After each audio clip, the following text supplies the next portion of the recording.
हरिर्नाम हरिर्नामैव केवलम् कलो नस्तेव नस्तेव नस्तेव गतिरन्यथा। श्री श्री गुरवे नमः। प्रेम भक्ति प्रदातारं आनन्दानन्दवर्धनं स्वर्णमय सुतं वन्दे जुगमाया मनोहरं विजयवल्लभां देवीं विजयानन्दवर्धिनीं सदानन्दमयीं स्वाद्धिं जुगमायां नमाम्यहम्। আমরা শ্রীমদ্ ভাগবতের সংক্ষিপ্ত সপ্তাহ কথা পাঠের তৃতীয় দিবসে রহিয়াছি। ষষ্ঠ স্কন্ধ আস্বাদন করিতেছি। এখন মহারাজ দক্ষের বংশ বিস্তার বর্ণনা হইতেছে।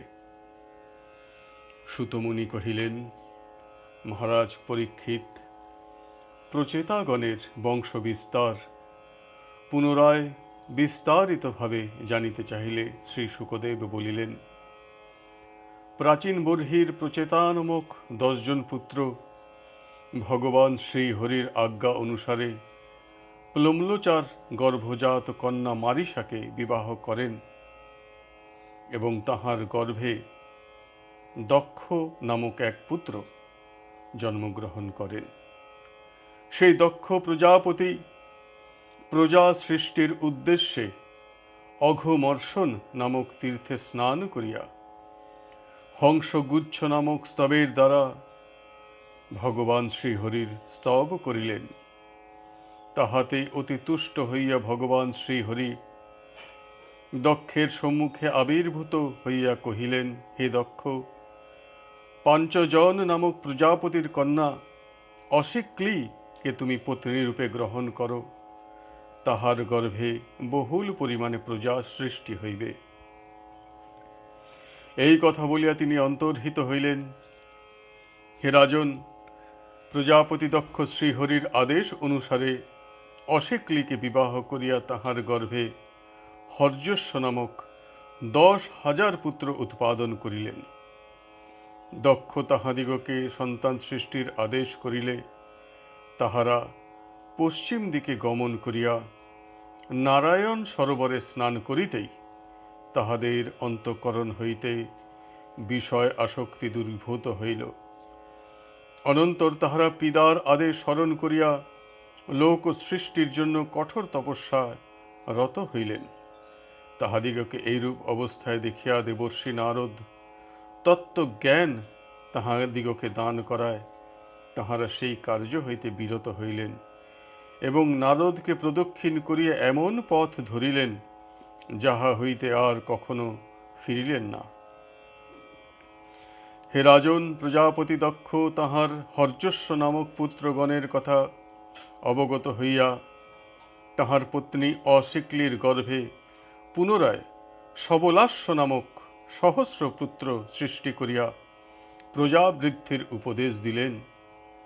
পূর্বের মতন নারদ তাহাদিগকেও তত্ত্বজ্ঞান দান করিয়া সৃষ্টি ব্যাপার হইতে নিবৃত্ত করিলেন। পুনর্বার পুত্রগণের অবস্থা দেখিয়া তিনি দেবর্ষি নারদকে অভিশাপ প্রদান করিলেন। হে নারদ, তুমি ত্রিভুবনের যেখানেই বিচরণ করিবে কোথাও তোমার স্থান হইবে না। শ্রী শুকদেব মহারাজ বলিলেন, হে পরীক্ষিত, শ্রবণ করুন। অনন্তর দক্ষ অশিক্লীর গর্ভে 60 সংখ্যক অর্থাৎ 60 জন কন্যা উৎপাদন করিলেন। এই কন্যাগণ পিতার প্রতি অত্যন্ত স্নেহপরায়ণ ছিলেন। দক্ষ সেই 60টি কন্যার মধ্যে থেকে ধর্মকে 10টি, কশ্যপকে 13টি, চন্দ্রকে 27টি আর ভূত, অঙ্গিরা ও কৃষালা এই মুনিগণের প্রত্যেককে 2টি করিয়া এবং অবশিষ্ট 4টি কন্যাকে তার্ক্ষ্যের হস্তে সমর্পণ করিলেন। এই দক্ষ কন্যাদের গর্ভে উৎপাদিত পুত্রাদির দ্বারা ত্রিভুবন পরিপূর্ণ হইয়াছে। এরপর বৃত্তাসুরের উপাখ্যান বর্ণিত হইতেছে। অনন্তর শ্রী শুকদেব গুরু অবমাননার শাস্তির কথা বলিবার জন্য ইন্দ্র ও বৃহস্পতির কাহিনী বলিতে শুরু করিলেন। তিনি বলিলেন, হে রাজন, ইন্দ্র ত্রিজগতের আধিপত্য বশত গর্বিত হইয়া এক সময় অন্যান্য দেবতাগণের সহিত আপনার বাম পার্শ্বে শচীদেবীকে লইয়া অপ্সরাগণের নৃত্যগীত উপভোগ করিতেছিলেন। এমন সময় সেইখানে দেবগুরু বৃহস্পতি উপস্থিত হইলেন, কিন্তু অন্যান্য দেবতাগণ কিংবা স্বয়ং ইন্দ্র কেহই উত্থান বা আসন প্রদান আদির দ্বারা তাহাকে অভিনন্দিত করিলেন না। মহারাজ ইন্দ্রের এইরূপ চিত্ত বিকার দেখিয়া দেবগুরু বৃহস্পতি অপমানিত বোধ করিয়া বিনা বাক্য ব্যয় সেই স্থান হইতে বাহির হইয়া আপন আলয়ে প্রত্যাবর্তন করিলেন।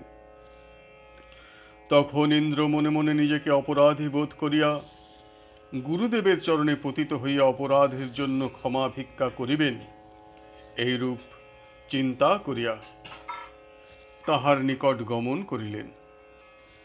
তখন দেবগুরু বৃহস্পতি প্রবল মায়া প্রভাবে অদৃশ্য হইয়া কেহ যাহাতে তাহাকে দেখিতে না পায় এরূপ অবস্থা অবলম্বন করিলেন। সমগ্র স্বর্গরাজ্য অন্বেষণ করিয়াও ইন্দ্র তাহার দর্শন পাইলেন না। গর্বিত স্বভাব অসুরগণ এই সংবাদ অবগত হইয়া তাহাদের গুরু শুক্রাচার্যের অনুমতিক্রমে স্বর্গরাজ্য আক্রমণ করিল এবং অনায়াসে দেবতাগণকে পরাজিত করিল। তখন দেবগণ ব্রহ্মার শরণাপন্ন হইলে ব্রহ্মা সকল অবগত হইয়া ত্বষ্টার পুত্র বিশ্বরূপকে গুরুপদে অভিষিক্ত করিবার উপদেশ দিলেন। তখন দেবগণ ব্রহ্মার বাক্যে বিশ্বরূপের নিকটে গমন করিয়া তাহাকে গুরুপদে বরণের প্রার্থনা জানাইলে বিশ্বরূপ অনিচ্ছা সত্ত্বেও রাজি হইলেন। হে রাজন, যদিও শুক্রাচার্যের প্রভাব বলে অসুর দিগের সম্পদ সুরক্ষিত ছিল, তথাপিও প্রভাবশালী বিশ্বরূপ বৈষ্ণব বিদ্যা বলে তাহার বল প্রদর্শন করিয়া তাহাদের বল হরণ করিয়া অর্থাৎ অসুর দিগের বল হরণ করিয়া ইন্দ্রকে প্রদান করিলেন। তাহার পর বিশ্বরূপ দেবরাজ ইন্দ্রকে নারায়ণ কবচ শিক্ষা দিলেন। তস্যাসন বিশ্বরূপস্য শিরাং শ্রী ত্রিণী ভারত সোমপীঠং সুরাপীঠমন্নাদমিতি শুক্রম সুশুক্রুম। অর্থাৎ তিনটি মস্তক সেই বিশ্বরূপ ধরে, প্রথম মুখেতে সোমরস পান করে, সুরা পান করে সেই দ্বিতীয় বদনে, তৃতীয় দ্বারায় হয় অন্নাদি ভোজনে। বিশ্বরূপের তিনটি মস্তক ছিল। তিনি তিনটি মুখের একটির দ্বারা সোমরস পান করিতেন, দ্বিতীয়টির দ্বারা সুরাপান এবং তৃতীয়টির দ্বারা অন্নাদি ভক্ষণ করিতেন। দৈত্যকন্যা রচনা ত্বষ্টার পত্নী, এই রচনারই গর্ভে বিশ্বরূপের জন্ম। মাতামহ দৈত্য হইবার কারণে স্বাভাবিকভাবে দৈত্যগণের প্রতি তাহার অনুরাগ ছিল। তাই যজ্ঞকালে তিনি সবার সমক্ষে দেবতাগণের নাম উল্লেখ করিয়া যজ্ঞীয় ভাগ প্রদান করিতেন এবং দেবতাগণের অলক্ষ্যে অসুরগণকেও যজ্ঞ ভাগ প্রদান করিতেন। ইন্দ্র ইহা অবগত হইয়া বিশ্বরূপের শিরত্রয় ছেদন করিলেন। এই ঘটনায় বিশ্বরূপের পিতা ত্বষ্টা খুব ক্রুদ্ধ হইয়া ইন্দ্রকে বধ করিবার জন্য, হে ইন্দ্র, শত্রু তুমি বর্ধিত হও, শীঘ্র শত্রু বিনাশ করো, এইরূপ প্রার্থনা করিয়া অগ্নিতে আহুতি দান করিলেন। তখন যমের ন্যায় লোকের ভীতিজনক ঘোর কৃষ্ণমূর্তি এক ব্যক্তি আবির্ভূত হইলেন। তাহাকে দেখিয়া সকলে ভয়ে পলায়ন করিল। তাহার নাম হইল ভৃত্র। দেবতাগণ তাহাকে বধ করিবার চেষ্টা করিলে ভৃত্র সকল অস্ত্র শস্ত্র গ্রাস করিলেন। অনন্তর দেবগণ শ্রী ভগবানের স্তব করিলে ভগবান স্বরূপে আবির্ভূত হইয়া সাদরে দেবগণকে বলিলেন, দধীচি মুনির অস্থি দ্বারা বজ্র নির্মাণ করিয়া এই বৃত্রাসুরকে নিধন করো। এই বলিয়া তিনি অন্তর্হিত হইলেন। অনন্তর দেবগণ মহাত্মা দধীচি মুনির নিকট গিয়া তাহার অস্থি প্রার্থনা করিলেন। অথর্বপুত্র দধীচি পরম ব্রহ্মস্বরূপ শ্রী ভগবানের সহিত জীবাত্মার ঐক্য সম্পাদন করিয়া দেহত্যাগ করিলেন। অনন্তর দধীচি মুনির অস্থি দ্বারা বিশ্বকর্মা বজ্র নির্মাণ করিলেন। দেবতা ও দানবগণের মধ্যে পুনরায় যুদ্ধ আরম্ভ হইল। সেই যুদ্ধে অসুরগণ পরাজিত হইয়া পলায়নে উদ্ধত হইলে বৃত্র তাহাদিগের নিকট বহু তত্ত্ব উপদেশ প্রদান করিলেন ও তাহাদের যুদ্ধে অগ্রসর হইতে উৎসাহ দিলেন। কিন্তু অসুরগণ ভয়ার্ত হইয়া যুদ্ধে অগ্রসর হইল না। তখন বৃত্রাসুর একাকী যুদ্ধ করিলেন।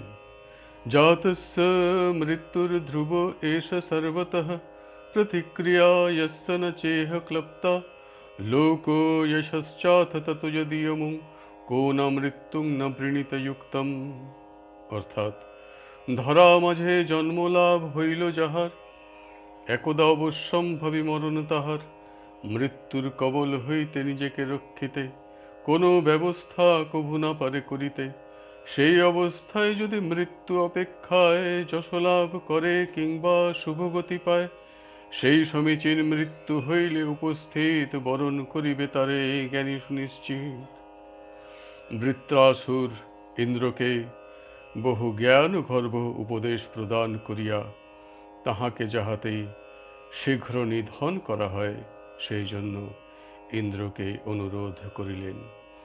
তিনি যুদ্ধে জয়লাভ করার অপেক্ষা মৃত্যুকেই শ্রেয় মনে করিলেন। তখন দেবরাজ ইন্দ্র দধীচির অস্থিতে নির্মিত বজ্রের দ্বারা বৃত্তকে সংহার করিলেন। বৃত্রস্য দেহ নিষ্ক্রান্তমাত্মজ্যোতিররিন্দম পশ্যতাং সর্বলোকানাম লোকং সমপদ্যত। অর্থাৎ ইন্দ্র আদি দেবতাগণের সম্মুখেতে আত্মজ্যোতি সেই অসুরের দেহ হইতে সর্বলোকাতীত ভগবানের দেহেতে বিলীন হইল সেই সমর ক্ষেত্রেতে। অনন্তর ব্রহ্মজ্ঞানী ঋষিগণ দ্বারা অনুষ্ঠিত অশ্বমেধ যজ্ঞে ইন্দ্র সর্বদেব শ্রী ভগবানের আরাধনায় ব্রতী হইলেন। তাহার সেই বৃত্তাজুর পদজনিত পাপরাশি তখন অতি গুরুতর হইলেও তৎসমুদয় বিনাশ পাইল।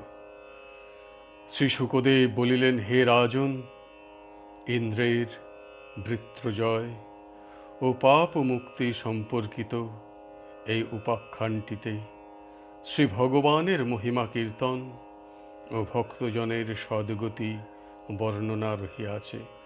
তাই ইহা পাঠ করিলে ভক্তি পরিবর্ধিত হইয়া থাকে। অতএব এই উপাখ্যান সমস্ত পাপ রাশি নিবারণে সমর্থ। তখন মহারাজ পরীক্ষিত জিজ্ঞাসা করিতেছেন, হে ভগবান, পাপাত্মা বৃত্রাসুর রজ ও তম গুণময় স্বভাব সম্পন্ন ছিল, তথাপি ভগবান শ্রী হরির প্রতি তাহার প্রগাঢ় ভক্তি হইল কিরূপে?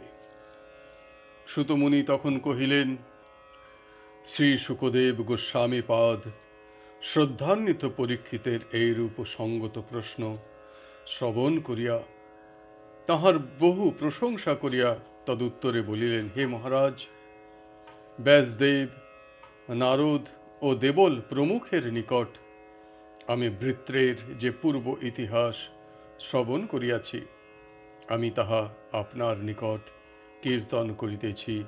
আপনি মনোযোগ সহকারে তাহা শ্রবণ করুন। সুরসেন নামক দেশে চিত্রকেতু নামে বিখ্যাত এক সম্রাট ছিলেন। তাহার কোটি সংখ্যক ভার্যা থাকা সত্ত্বেও তাহার কোনো সন্তান ছিল না। কোনো এক সময় অঙ্গিরা ঋষি চিত্রকেতুর ভবনে আসিয়া উপস্থিত হইলে সম্রাট চিত্রকেতু তাহাকে সমাদরে পূজা করিলেন।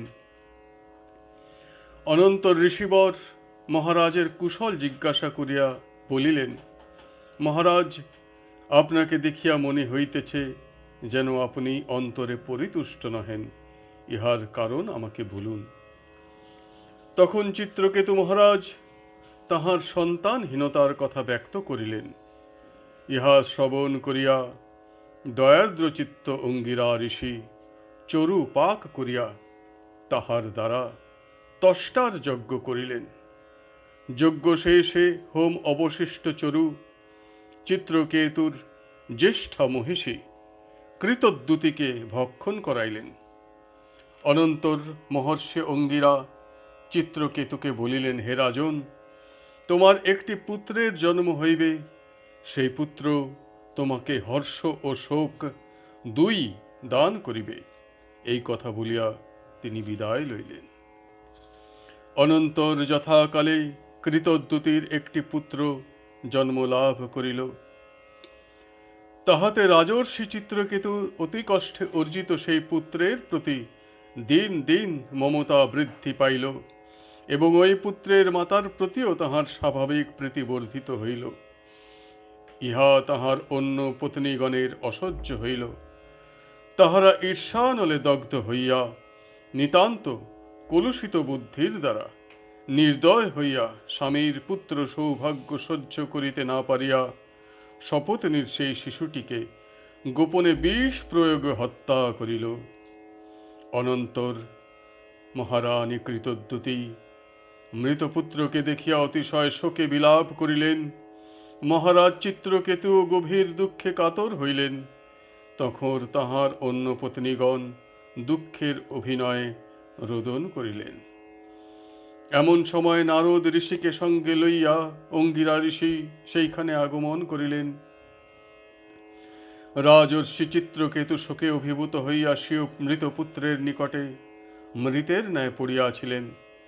তখন অঙ্গিরা ঋষি ও নারদ মুনি নানা প্রকার সৎ কথার দ্বারা তাহাকে প্রবোধ দিতে চেষ্টা করিলেন। হে রাজন, আপনি ভগবদ ভক্ত, আপনার পক্ষে এইরূপ শোকাচ্ছন্ন হওয়া উচিত নহে। এ জগতে কিছুই চিরস্থায়ী নহে। শ্রী নারদ বলিলেন, আপনি সংযত চিত্তে আমার নিকট হইতে এই মন্ত্র বিদ্যা গ্রহণ করুন, যাহা ধারণ করিলে সপ্তাহ কাল মধ্যে ভগবান শঙ্করসনদেবকে সাক্ষাৎ করিতে পারিবেন ও তাহার কৃপায় শীঘ্রই শ্রী ভগবানকে লাভ করিবেন। অনন্তর দেবর্ষি নারদ মৃত রাজপুত্রকে বিলাপকারী স্বজনবর্গের দৃষ্টিগোচর করাইয়া তাহাকে এইরূপ বলিলেন, হে জীবাত্মন, তোমার বন্ধু বান্ধবগণ সকলেই তোমার বিয়োগ জনিত শোকে সন্তপ্ত হইয়াছেন। তাই তুমি স্বকীয় দেহে প্রবেশ করিয়া বন্ধু বান্ধবগণকে সান্ত্বনা দান করো। শ্রী শুকদেব বলিলেন, শ্রী নারদ মুনি এই কথা বলিলে সেই জীবাত্মা পুনরায় রাজপুত্রের দেহে প্রবেশ করিয়া বহু যোনি ভ্রমণের কারণাদি সব বহু তত্ত্ব উপদেশ প্রদান করিয়া সহসা অন্তর্হিত হইলেন। তখন সেই রাজপুত্রের পিতামাতা বন্ধু বান্ধবগণ বিস্ময়ান্বিত চিত্তে নিজ নিজ স্নেহ বন্ধন ছেদন করিয়া শোক পরিত্যাগ করিলেন। কৃতদ্যুতের শিশুপুত্র ঘাতিনী সেই শপথনীরা বালককে হত্যার জন্য ব্রাহ্মণগণের উপদেশ অনুসারে সেই পাপ ক্ষয়ের নিমিত্ত প্রায়শ্চিত্ত স্বরূপ ব্রত সাধন করিয়াছিলেন। রাজা চিত্রকেতু মহর্ষি অঙ্গিরার সেই সকল উপদেশে জ্ঞান লাভ করিয়া যমুনা নদীতে স্নান করিলেন এবং পবিত্র তর্পণাদি সমাপন করিলেন। তখন শ্রী নারদ মুনি তাহাকে শঙ্কর্ষণ মন্ত্র প্রদান করিলেন। অনন্তর নারদ মুনি অঙ্গিরা ঋষির সহিত ব্রহ্মলোকে গমন করিলেন। অতঃপর মহারাজ চিত্রকেতু সপ্তাহকাল ব্যাপী সেই মন্ত্রের সাধন করিয়া ভগবান শঙ্কর্ষণের শ্রীচরণ সমীপে গমন করিলেন। অনন্তর সকল ইন্দ্রিয়গণকে বাহ্য বিষয় হইতে সংযত করিয়া শ্রী শঙ্কর্ষণ দেবের বহু স্তব স্তুতি করিলেন। সেই স্তব দ্বারা শ্রী শঙ্কর্ষণ দেব পরিতুষ্ট হইয়া রাজাকে বহু তত্ত্ব উপদেশ প্রদান করিয়া সহসা অন্তর্হিত হইলেন। শ্রী শুকদেব গোস্বামীপাদ বলিতেছেন, হে রাজন পরীক্ষিত, এই চিত্রকেতু একদিন ভগবৎ প্রদত্ত বিমান যোগে ভ্রমণ করিতে করিতে দেখিলেন যে মুনিগণের সভা মধ্যে মহাদেব উমাদেবীকে ক্রোড়ে লইয়া বাহু দ্বারা আলিঙ্গনবদ্ধ অবস্থায় রহিয়াছেন। বহু সিদ্ধ চারণগণ তাহাদিগের চারিদিকে বেষ্টন করিয়া রহিয়াছেন। তখন চিত্রকেতু মহাদেব ও উমাদেবীর এই অবস্থা দর্শন করিয়া ব্যঙ্গভরে উচ্চৈশ্বরে হাস্য করিয়া মহাদেবকে বহু নিন্দাসূচক বাক্য বলিলেন। তখন মহাদেব এবং অন্য সকলেই নীরব থাকিলেও দুর্গা দেবী কুপিত হইয়া বলিলেন, হে দুর্বৃত্ত, তুমি অসুর যোনি প্রাপ্ত হও। অনন্তর চিত্রকেতু রথ হইতে অবতরণ করিয়া হরপার্বতীকে প্রসন্ন করিতে বহু স্তব স্তুতি করিয়া পুনরায় রথে আরোহণ করিলেন। শ্রী শুকদেব বলিলেন, হে রাজন, যাহারা হরিভক্তি পরায়ণ হন তাহারা সর্বত্রই তুল্য জ্ঞান করিয়া কোনো কিছুতেই ভীত হন না। ইতি ভাগবত দেব্যঃ প্রতিশপ্তু মলন্তমঃ মূর্ধ্না সঞ্জগৃহে শাপমেতা বৎসাধু লক্ষণম। অর্থাৎ ভক্ত চিত্রকেতু প্রতিশাপ দানিবারে হয়েও সক্ষম, কিন্তু তাহা নাহি করে। পার্বতীর অভিশাপ করেন গ্রহণ, সাধু পুরুষের হয় এমন লক্ষণ। ভগবৎ চিত্রকেতু যদিও প্রতিশাপ প্রদানে সমর্থ ছিলেন, তথাপিও তিনি অবনত মস্তকে দেবী দুর্গার শাপ গ্রহণ করিয়াছিলেন। ইহা তাহার সাধুতারই পরিচায়ক। চিত্রকেতু দানব জাতি প্রাপ্ত হইয়া তোষ্টার যজ্ঞীয় দক্ষিণাগ্নিতে উৎপন্ন হইয়াছিলেন এবং কালক্রমে বৃত্ত নামে খ্যাত হইলেন। মহাত্মা চিত্রকেতুর এই পবিত্র ইতিহাস বিষ্ণু ভক্তগণের মাহাত্ম্য প্রকাশক। ইহা শ্রবণ করিয়া জীব সংসার বন্ধন হইতে মুক্তি লাভ করে। এখন দিতি কর্তৃক পুংসবন ব্রত পালনে ৪৯ পবনের জন্মের বৃত্তান্ত বর্ণিত হইতেছে। সুতমুনি বলিলেন, অনন্তর শ্রী শুকদেব অদিতির পুত্র সূর্যের বংশ বিবরণ ও মুরুদগণের উৎপত্তির কথা বর্ণনা করিলেন। তিনি বলিলেন, মহাত্মা কশ্যপের ঔরসে দক্ষ কন্যা অদিতির গর্ভে ইন্দ্র প্রমুখ দেবতাগণের সৃষ্টি হয়। দিতির গর্ভে হিরণ্যকশিপু ও হিরণ্যাক্ষ এই দুই পুত্রের জন্ম হয়। জম্ভাসুরের কন্যা কয়াধু হিরণ্যকশিপুর পত্নী ছিলেন। তাহার গর্ভে সংহ্লাদ, অনুহ্লাদ, হ্লাদ ও প্রহ্লাদ এই চারি পুত্রের জন্ম হয়। ইহাদের ভগ্নীর নাম সিংহিকা। সে তাহার প্রতি বিপ্রচিত দানবের ঔরসে রাহু নামক এক পুত্র লাভ করিয়াছিল।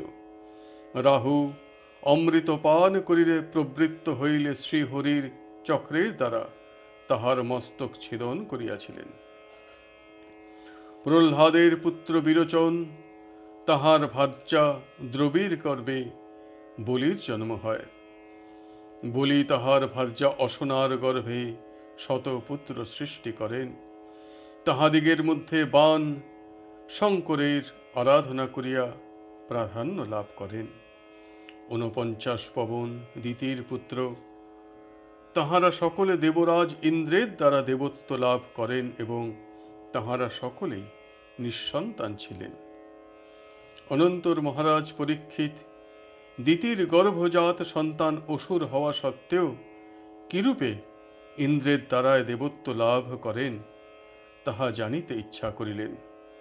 তখন শ্রী শুকদেব গোস্বামী পাদ বলিলেন, হে নারদ, পরোক্ষভাবে বিষ্ণুর সহায়তায় ইন্দ্রই দিতির পুত্রগণকে নিহত করিয়াছে এই চিন্তা করিয়া মাতা দিতি ক্রোধে প্রজ্বলিত হইয়া উঠিলেন এবং সেই পাপিষ্ঠ হৃদয় ইন্দ্রের সর্বনাশ করিবার কথা চিন্তা করিলেন। কোনো একটি পুত্র তাহার গর্ভে জন্মিতে পারে যে ইন্দ্রের গর্ভনাশ করিতে সমর্থ, এই অভিপ্রায় দিতি স্বামী কশ্যপকে জানাইলেন। প্রজাপতি কশ্যপ মনে মনে কুপিত হইয়া নিজেকে ধিক্কার দিয়া দিতিকে বলিলেন, হে ভদ্রে, তুমি যদি 1 বৎসর কাল পর্যন্ত একটি ব্রত পালন করিতে পারো, তবে তোমার ইন্দ্রঘাতক ও অসুর বান্ধব একটি পুত্র জন্মিবে। সকল বিষয়ে সংযত হইয়া এই ব্রত পালন করিতে হইবে। ন হিংসাদ ভূত জাতানি ন শপেন্না নৃতং বদেত ন ছিন্দান্নখ রোমানি ন স্পৃশেদ্দ মঙ্গলম। অর্থাৎ তুমি প্রাণী বর্গের প্রতি হিংসা বা আক্রোশ করিবে না, মিথ্যা কথা বলিবে না, অপবিত্র বস্তু স্পর্শ করিবে না, ক্রুদ্ধ হইবে না, দুর্জনের সহিত আলাপ করিবে না, অধৌত বস্ত্র পরিধান করিবে না, শূদ্র দ্বারা আনিত এবং রজস্বালা দ্বারা দৃষ্ট অন্ন ভক্ষণ করিবে না, অঞ্জলি দ্বারা জল পান করিবে না, প্রাতকালে ও সায়ংকালে শয়ন করিবে না। শ্রী শুকদেব গোস্বামীপাদ বলিলেন, অনন্তর স্থির চিত্তা দিতি আমি এইরূপ অবশ্যই করিব, ইহা স্বীকার করিয়া নিজ পতি কশ্যপের নিকট হইতে গর্ভধারণ করিলেন এবং যথার্থভাবে ব্রত আরম্ভ করিলেন। হে রাজন, ইন্দ্র অতীব বিচক্ষণ ব্যক্তি। তখন তিনি ব্রত পরায়ণা দিতির ব্রতে ত্রুটি ধরিবার বাসনায় তাহার সেবায় রত হইলেন। কোনো একদিন দিতি দৈবচক্রে সন্ধ্যাকালে উচ্ছিষ্ট স্পর্শ করিয়াও তাহা ধৌত না করিয়া এবং পাদ প্রক্ষালন না করিয়া নিদ্রা গিয়াছিলেন। যোগসিদ্ধ ইন্দ্র সেই সুযোগ পাইয়া নিজ যোগমায়া প্রভাবে নিদ্রায় অচৈতন্য দিতির উদর মধ্যে প্রবেশ করিয়া বজ্রের দ্বারা গর্ভস্থ সন্তানকে 7 ভাগে বিভক্ত করিলেন। তখন তাহারা ক্রন্দন করিলে ইন্দ্র পুনরায় প্রতি খণ্ডকে 7 ভাগে বিভক্ত করিলেন। ইন্দ্র আবার গর্ভছেদন করিতে আরম্ভ করিলে ওই গর্ভখণ্ড সকল কৃতাঞ্জলি হইয়া কহিল, হে ইন্দ্র, আমরা বায়ুগণ আপনারই ভ্রাতা, আপনি কি কারণে আমাদিগকে বিনাশ করিতে অভিলাষী হইয়াছেন? ইন্দ্র তখন কহিলেন, তোমরা আমার ভ্রাতা, তোমরা ভীত হইও না, তোমাদিগের প্রতি আমার অন্য ভাব নাই, আমি তোমাদিগকে নিজ পারিষদ করিব। শ্রী শুকদেব মহারাজ পরীক্ষিতকে বলিলেন, হে মহারাজ, লোকে একবার মাত্র শ্রীহরির আরাধনা করিয়াও তাহার আত্মতুল্য প্রিয়তা লাভ করে, আর দিতি প্রায় 1 বৎসর কাল যে তাহার আরাধনা করিয়াছিলেন, তাই দিতির গর্ভ ইন্দ্রের বজ্র দ্বারা 49 ভাগে বিভক্ত হইয়াও শ্রীহরির কৃপাগুণে আপনি যেমন অশ্বত্থামার অস্ত্রে মৃত্যুমুখে পতিত হন নাই, সেই রূপ এই খণ্ডিত গর্ভ মৃত্যুপ্রাপ্ত হন নাই। সেই মরুদ্গণ ইন্দ্রের সহিত মিলিত হইয়া 49 দেবতা হইয়া দিতির গর্ভ হইতে নির্গত হইলেন। হে রাজন, ব্রতের মাহাত্ম্য গুণে নিন্দিত প্রবৃত্তিগুলি দূরীভূত হওয়ায় দেবী তুল্লা দিতি। নিদ্রা হইতে জাগরিত হইয়া ইন্দ্রসহ সেই জ্যোতিষ্মান পুত্রগণকে দেখিতে পাইলেন এবং পরম সন্তোষ লাভ করিলেন। অনন্তর দিতি এইরূপ হইবার কারণ জিজ্ঞাসা করায় ইন্দ্র অকপটে সকল সত্য কথা বলিলেন। অনন্তর রাজা পরীক্ষিত বলিলেন, হে গুরুদেব, আপনি যে পুত্র উৎপাদক ব্রতের কথা বলিলেন, যাহাতে ভগবান বিষ্ণু প্রসন্ন হইয়া থাকেন, সেই ব্রতের বিস্তৃত বিবরণ আমি জানিতে ইচ্ছা করি। শ্রী শুকদেব বলিলেন, স্ত্রীলোকেরা পতির অনুমতি লইয়া অগ্রহায়ণ মাসের শুক্লপক্ষীয় প্রতিপদে এই সর্বকামপ্রদ ব্রত আরম্ভ করিবে। প্রাতকালে দন্তমার্জন স্নানাদি করিয়া শুক্লবর্ণ পরিধেয় ও উত্তরীয় ধারণ করিয়া ব্রাহ্মণগণের অনুমতি লইয়া পূর্বোক্ত মরুদগণের জন্ম বৃত্তান্ত শ্রবণ করিয়া ভগবান বিষ্ণু ও মাতা লক্ষ্মীর পূজা করিবে। অলংতে নিরপেক্ষায় পূর্ণকামো নমস্তুতে, महाविभूतिपतये नमः सकलसिद्धये।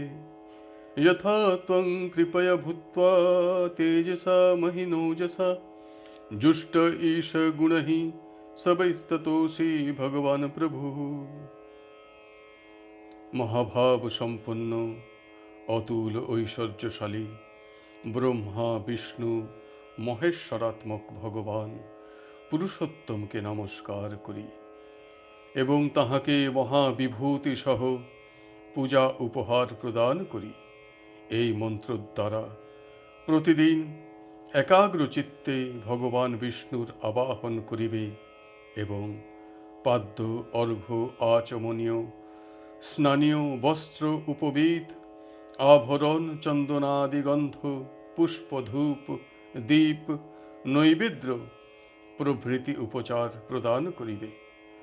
ভক্তি বিনম্র চিত্তে ভূমিতে দণ্ডবৎ প্রণাম করিবে এবং 10 বার মন্ত্র জপ করিবে। তাহার পর স্তব পাঠ করিবে। পরম ভক্তি সহকারে পতিকে সাক্ষাৎ ভগবান রূপে জ্ঞান করিয়া তাহার প্রিয় বস্তু দ্বারা তাহাকে সেবা করিবে। হে রাজন, এই ব্রত স্বামী ও স্ত্রী উভয়ের মধ্যে যে কেহ করিলেই উভয়ের ফল লাভ হয়। অতএব পত্নী কোনো কারণে অসমর্থা হইলে পতি একাগ্র চিত্তে ইহা সাধন করিবে। ষষ্ঠ স্কন্ধ সমাপ্ত হইল। হরি বল হরি বল হরি বল। জয় গুরুদেব জয় গুরুদেব জয় গুরুদেব। জয় গুরু জয় গুরু জয় গুরু জয়। জয় গুরু জয় গুরু জয় জয় গুরু জয়। জয় গুরু জয় গুরু জয় গুরু জয়। জয় গুরু জয় গুরু জয় জয় গুরু জয়। জয় গুরু জয় গুরু জয় গুরু জয়। জয় গুরু জয় গুরু জয় জয় গুরু জয়। জয় গুরু জয় গুরু জয় জয় গুরু জয়।